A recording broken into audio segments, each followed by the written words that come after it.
Muy buenas. Hoy, continuando con la historia de marcas del este, toca otra marca también bastante conocida, una marca famosa con un modelo, podríamos decir, de culto. Estamos hablando de Zastava, o más conocida como Yugo. La historia de Zastava comienza bastante antes de la aparición del Yugo. En España apareció oficialmente en 1975 y se hizo a través de las Islas Canarias, siendo el primer modelo que llegó el 750, que como podéis ver se trata de un 600, pero con el motor, como ya he dicho, 750, que le da nombre al modelo. A partir de 1979 empezarían a llegar también a Ceuta y Melilla, siendo 1979 y 1980 los años con mejores matriculaciones, llegando a 261 y 260 unidades matriculadas respectivamente. Las ventas continuaron durante 10 años, hasta 1985, matriculando 1011 unidades, de las cuales algunas llegaron a la península.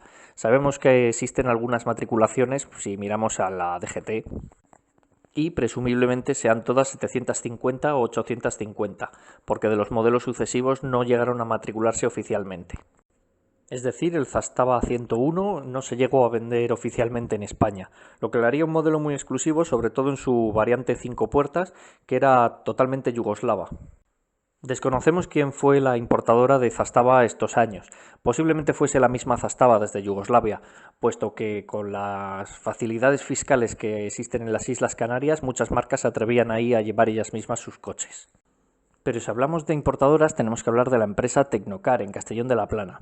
Esta empresa, dedicada a la fabricación de carretillas elevadoras y posteriormente importadora de las carretillas Hyundai, realizó un pequeño experimento con Zastava en 1984, año en el cual empezaron a importar el Zastava 45, el Yugo 45, del cual sacaron hasta la contraseña de homologación, la B834.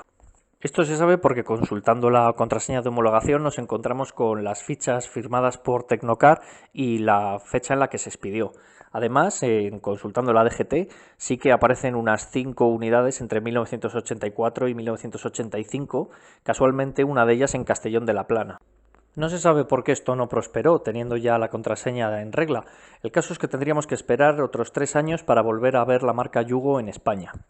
Y esto sería gracias a la importadora del grupo Berger, Carslavia, con dirección en calle del Carbón 21 del Polígono Industrial de San José de Valderas, en Alcorcón.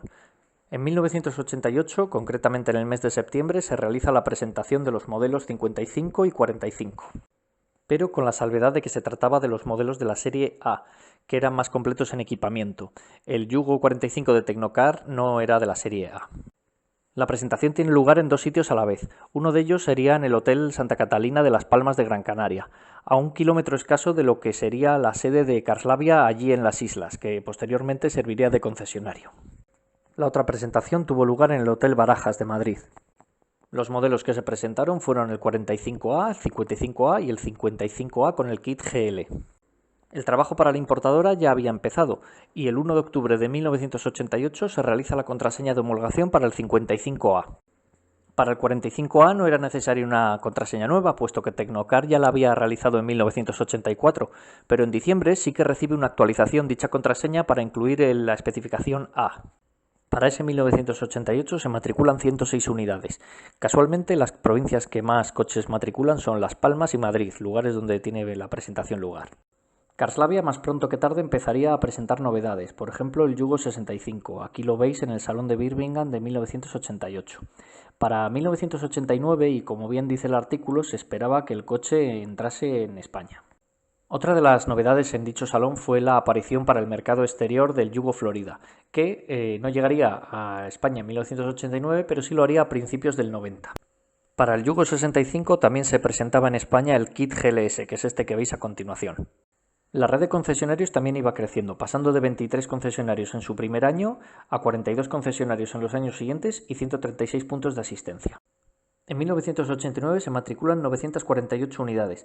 Además, existe una pequeña curiosidad y es que se produce un cambio estético en los coches. Por ejemplo, el tapón de gasolina pasa a estar tapado. Para principios de 1990 llega la gran novedad que todo el mundo esperaba, el Yugo Florida, que empezaba a venderse en España. Había sido presentado por Carslavia en el Salón de Barcelona del año anterior junto al Yugo 65, pero se vio un poco retrasado hasta que se pudo empezar a vender. En 1990 también sale la versión comercial del Yugo en España. En 1989 se había matriculado una unidad simbólicamente, precisamente en Madrid, quizás para homologar esa carrocería, pero 1990 es el año en el que las ventas empiezan para la versión comercial, con 47 unidades vendidas. Una versión bastante rara, puesto que solo se vendieron 92 en toda la trayectoria de Karslavia. Esta versión estaba basada en la mecánica del 45A. Para 1991 se produce otra novedad, y es que se introducen los catalizadores y las versiones a inyección en los 65 y Florida. Esto da lugar a una de las gamas más amplias que podían tener los coches del este, llegando a contar con 11 modelos diferentes a elegir. Por hacer un resumen simplificado, vamos a ver qué modelos se podían elegir desde el principio de la gama y cuántos había al final. La versión más básica que uno se podía encontrar desde el inicio fue el 45 con motor 903 y cambio de 4 velocidades. En la gama 45 también estaba presente el 45A Star, el cual nunca deja claro en las revistas de la época de qué se trataba, pero suponemos que se trata de esta versión con añadidos y llantas de chapa pintadas en blanco, sin poder asegurarlo al 100%. Y por supuesto, por haberlo nombrado antes, también existía la versión 45A Van, o sea, la versión comercial, de idénticas características al 45A. Pasando al modelo 55A, este coche ya tenía el motor 1100 y añadía además el cambio de 5 velocidades, algo que suele estar equivocado en las revistas de la época, puesto que muchas dicen que tienen el motor 903 y cambio de 4.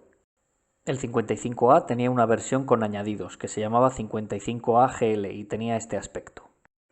Por último estaba el 65A, que ya montaba el motor 1300, también con cambio de 5 velocidades.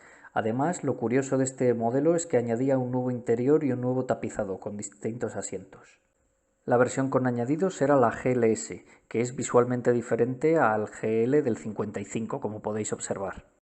Otro modelo que se anunció fue el Yugo 65 EFI con motor de inyección, que su importación se vio truncada por las guerras yugoslavas que vendrían ese año. Sin embargo, para 1991 sí que se introdujo una versión del 65 que ya contaba con starter automático. Aquí veis las diferencias entre motores. Y por último, del Florida tenemos dos versiones conocidas. La más famosa de todas, el 1400, el motor típico de Fiat Tipo. Y sabemos por el anuncio que también se promocionaba una futura versión 1300 EFI, pero creemos que ninguna llegó a España. Luego, accesorios para el resto de los coches como distintos tipos de llantas, techo solar, aire acondicionado, cierre centralizado, antinieblas, etc. Es una tarea que Alfredo os puede ayudar bastante más y explicar con mucho más detalle. Porque a decir verdad existieron muchísimas variaciones de extras para estos coches. El último experimento que realizó Karslavia fue la introducción del Yugo Cabrio, pero no la ha incluido en la gama porque este modelo nunca se llegó a vender. Se trajeron dos unidades al Salón de Barcelona de 1991. Una de ellas es esta que veis, que consiguió matricularse como histórica después de estar muchos años en paradero desconocido. Estas versiones Cabrio, unas menos de 500 unidades fabricadas, contaban con el motor 1300 EFI y a España han llegado varias, pero son la mayoría procedentes de Alemania. Raro será encontrar la otra unidad que quedaba del Salón de Barcelona. Y tristemente la historia de Zastava o Yugo acaba por aquí en España.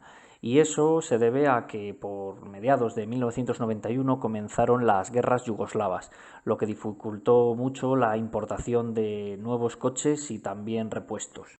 De hecho, se conoce un gran número de unidades que se tuvieron que quedar en el concesionario sin poder matricular por más de un año. Esta se matriculó a regañadientes el 31 de diciembre de 1992 antes de que entrase la normativa del catalizador. Y luego existen muchas otras que se han quedado en concesionarios hasta que han sido finalmente rescatadas. Tenemos el caso de Alfredo y también esta unidad. Karslavia finalmente abandonó toda su actividad con la marca Zastava en 1992, año en el que empezó a operar con Hyundai, y todos sabemos cómo ha acabado eso, ha sido un gran éxito. Hasta 1995 se siguen rescatando unidades de algún concesionario y la suma total de Yugos hasta 1995 asciende a 3.096 unidades, de las cuales se cree que unas 600 pertenecen a los Florida.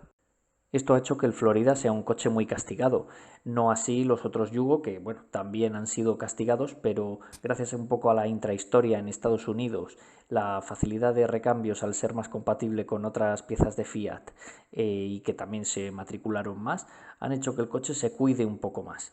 Ojalá aparezca algún Yugo Florida dentro de poco. Y de la marca Zastava poco más en España. Sabemos que se ha colado también algún Zastava 10 de una manera muy de puntillas en el territorio español, pero nada oficial al fin y al cabo. Y la marca finalmente tuvo que cerrar en 2008. Ciertamente es una pena, pero todas las historias tienen un fin. Espero que esta la hayáis disfrutado y que pronto os podamos dar nuevas y buenas noticias. Por último, agradecer a Alfredo toda la información y fotos que nos ha ido proporcionando a lo largo de estos años y que ha servido para hacer estos vídeos. También recordaros que tiene un canal de YouTube que creo que ya conocéis, en el que podéis ver más yugos y coches antiguos. Así que nada, aquí nos despedimos. Un saludo y hasta el siguiente vídeo.